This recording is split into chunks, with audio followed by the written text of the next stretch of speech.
think for me with PTSD, to elaborate more on what it is, PTSD means to me, it's like walking through life in a world where everybody's normal but you're not.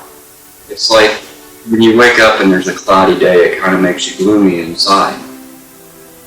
But eventually the sun comes out and shines and you're happy. But with PTSD, it never goes away. There's little shimmers of lights that come through, but for most of the time, you walk around feeling out of place. You feel like you're in a dark place all the time. There's no way to get out. There's no help. My brother called the police department and said that his brother needed help, which would be myself. That I had tried to commit suicide, and they came out to the house and picked me up and took me into via Christie St. Joe. And from that point on, it was what I thought to be downhill, but it was a lot more uphill than what I realized. So that's how I ended up here. Well, she taught me about safe places in the mind to go. There's actually safe places that you can go in your own home, or places that are away from people, or where you feel comfortable. But the main thing you have to learn is when to get away, and when to trigger before it's too late.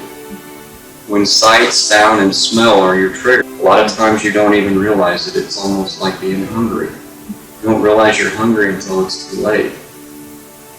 Well, post-traumatic stress disorder is a lot of the same way. PTSD comes in many forms. It can even come in the form of an everyday person watching a loved one pass away. They may not realize that they had a little bit of traumatic distress disorder. Seeing a person die is a very traumatic event in life, and it never leaves your mind. Seeing a child get hurt, seeing a bad car wreck. There's a lot of things out there that can equate to the same thing, just different levels. Walked up to the car, I could feel my stomach just turning, but I knew I had to stop.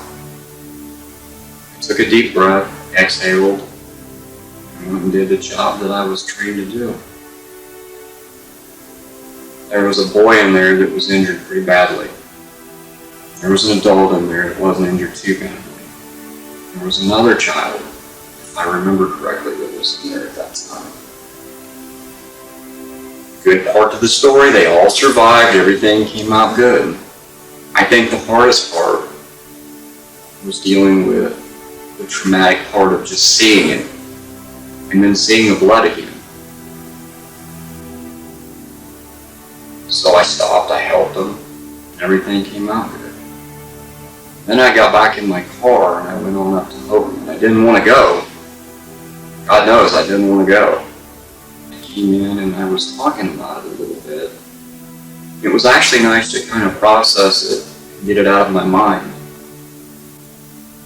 But when you process things faster, I've learned, the details kind of dim. But most of the events in my life I didn't process, so everything is quite clear. So it really helped when I went in and talked to Michelle. It was nice to get it off my chest, so to speak. I can't speak 100% from being through because I'm still learning about PTSD. But I know without HopeNet, there wasn't any hope for me. Other than the fact it's life-saving. And I thank HopeNet for saving my life.